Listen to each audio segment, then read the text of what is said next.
Ayuki, my name is Fox Spears. I'm a member of the Karuk tribe and a program manager here at First Peoples Fund. This video is intended to help you understand what the Jennifer Easton Community Spirit Award is, who we are generally looking for with our open nominations, and what to keep in mind when you are making a nomination.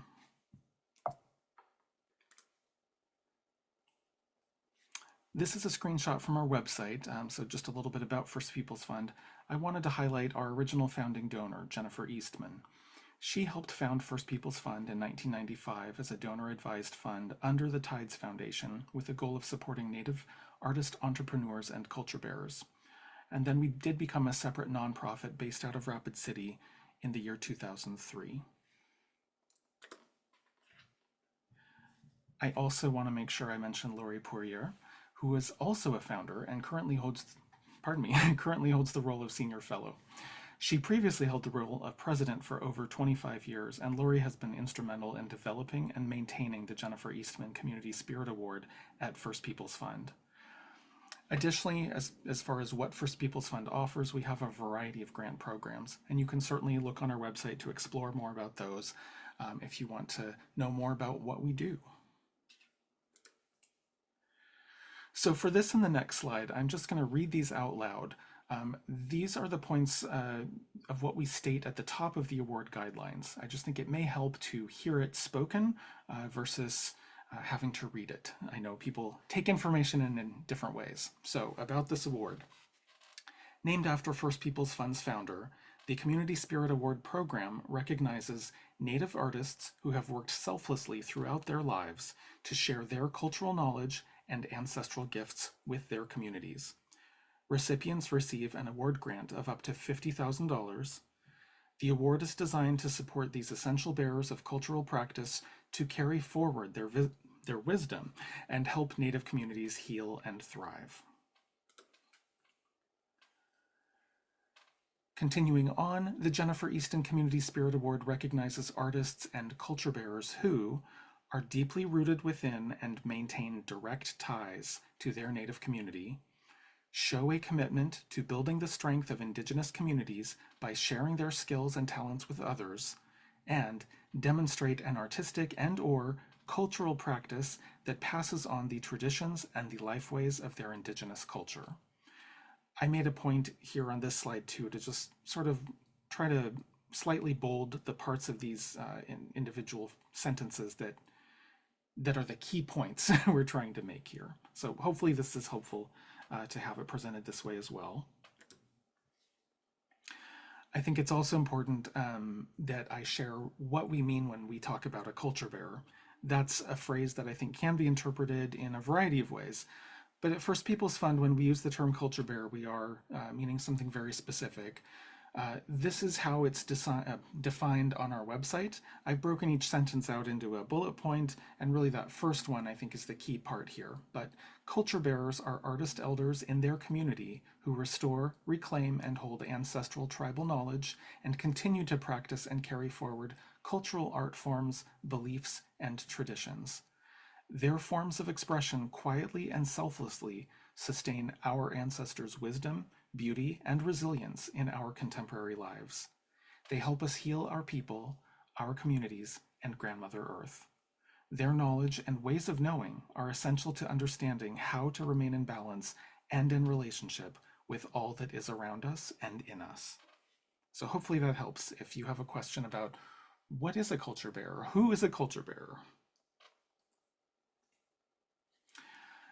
If invited to apply, nominated artists will be asked to provide proof of their tribal enrollment or lineal descent. Proof is not required with the nomination, but I do want to highlight that we will ask you to tell us what your nominee's tribal affiliation is. Nominees also should live in the United States. This is related to the payment of grant funds needing to be deposited in US dollars into a US bank account, as well as something that some of our funders may require. And I did forget to mention, I'm now going into the eligibility requirements, so apologies there. I have a couple more slides for these. Here's where we start getting into the eligibility requirements that are a little more subjective. I do want people to keep in mind this award is very competitive. We often receive well over 100 nominations annually. So I want people to definitely think about this when they're making nominations. This is a key part in how people are invited to apply for this award. So talking about art mediums, across all of our programs, pardon me, we are pretty open to a variety of art mediums. That being said, we do also sometimes receive applications listing art mediums that are outside the scope of what we will accept. So we do say here that people are working with art mediums that are rooted in the traditions of their native culture. Appropriate mediums include visual art, that could be painting, printmaking, sculpture, and more, as well as more traditional native arts such as basketry, regalia making, and storytelling. Performing arts like music, dance, and theater are fine. Filmmaking is also eligible. This particular award does have an emphasis on traditional art forms and ancestral knowledge. So again, while contemporary mediums are eligible, such as film or glass, things like that, the work that an artist makes should be rooted in the traditions of their particular native culture. Also, on the topic of art mediums, I do want to say there are some activities or skills that may seem appropriate for this award, but do not involve the direct making of art. For instance, language revitalization is extremely important. While an elder who is fluent in their native language and has been actively involved in teaching it to others in their community may seem eligible, unless they are also using that skill in support of an art practice, such as storytelling or singing or something else where they are making something, they would not be an ideal candidate for this award, and that would not really fall within the eligibility of what we're looking for. Another example might be someone who's worked primarily as an educator or a curator, but who does not maintain their own art making practice. There are many artists out there who teach and curate, and these skills can absolutely be present in a good candidate for this award. But if the nominee has a career that has been, the sole reason that they're being nominated is that their career has been as a curator or as an educator, they're not really the best fit for this award, and I would say that's not in line with the eligibility of what we're looking for. A last example of a medium that I've seen on applications that I don't think would be eligible for this, there's an example of yoga, for instance. I find that one to be a little questionable in terms of considering an art medium, but also yoga is clearly not coming from or deeply rooted in any Native American culture, so it would not really be eligible. I just want folks to keep in mind that you, as the nominator, would have to make a strong case for any mediums that might be questionable in your nomination. If you aren't certain whether your nominee's medium is a good fit for this award, I would recommend you contact me to ask that question ahead of time before you go ahead and put in the effort to creating a nomination. I just want to make sure folks, think about this, be smart. If you've got questions about eligibility, anything, not just mediums, please feel free to reach out. Next, we have nominees should be active within a Native community and or live within a tribal community. They are not required to live on a reservation. They can be embedded in an urban Native community. I will mention that in my limited experience of managing this program through 2 complete cycles so far, review panels that I've seen do generally respond best to applicants who are active in and connected to their own tribal community. But someone being in an urban area or doing work in a tribal community that is different from their own, but that they've become a part of for some reason, they are still eligible to be nominated. Last on this slide, we have actively involved in sharing their artistic and or cultural knowledge with community members. And that's just, I want folks to remember, this award recognizes people who are passing on the lifeways and traditions of their Indigenous culture.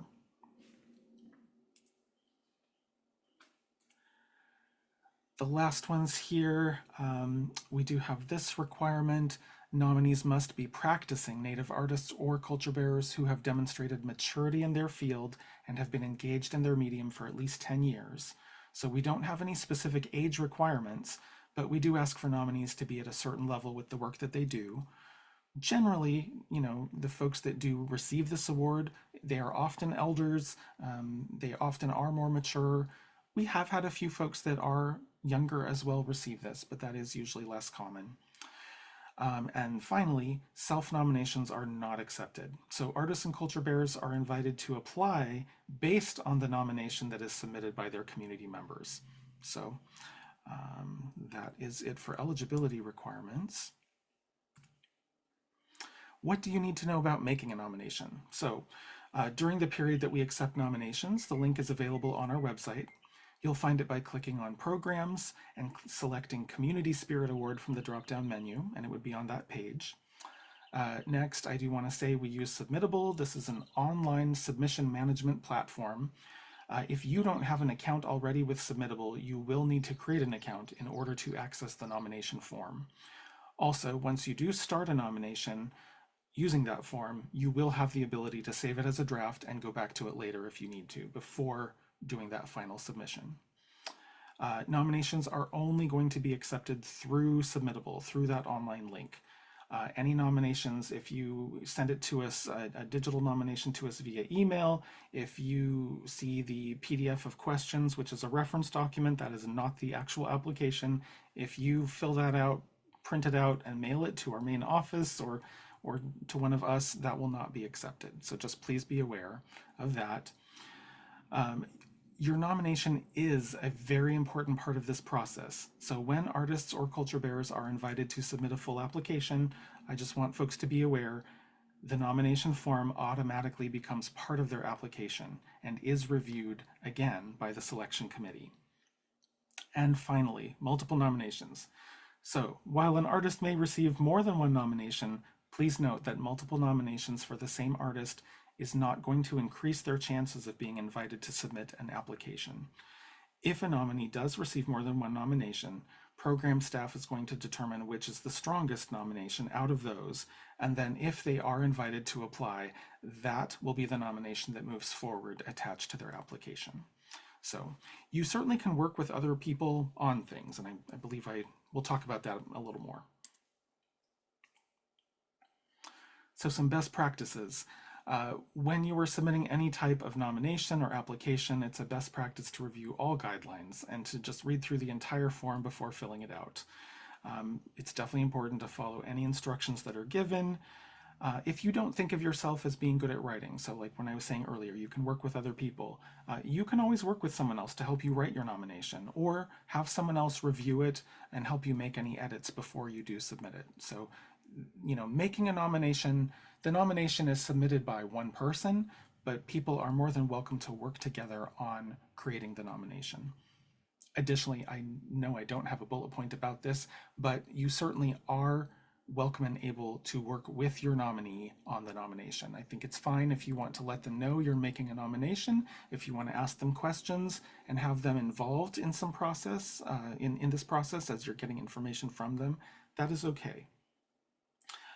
I do think it's good to think about how you want to respond to the questions in section 4.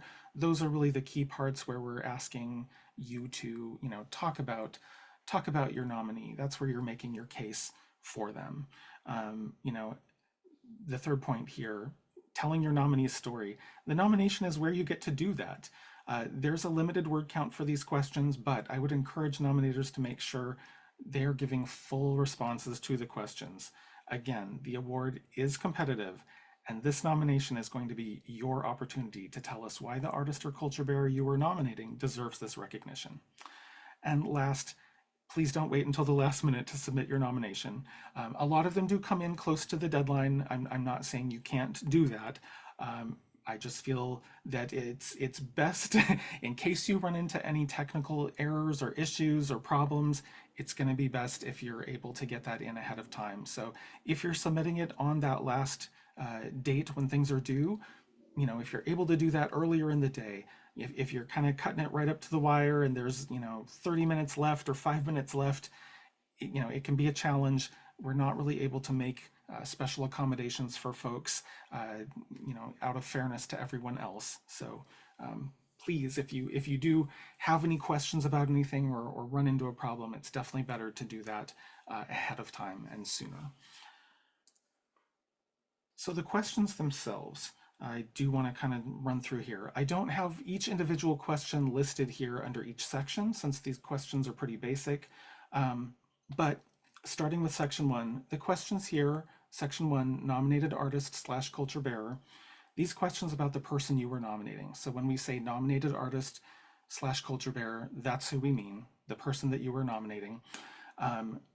These questions include asking their name, their contact information, their tribal affiliation, the primary medium or mediums that they work with for their art, and the city and state where they live. Section 2 is just going to have 2 yes or no questions to answer.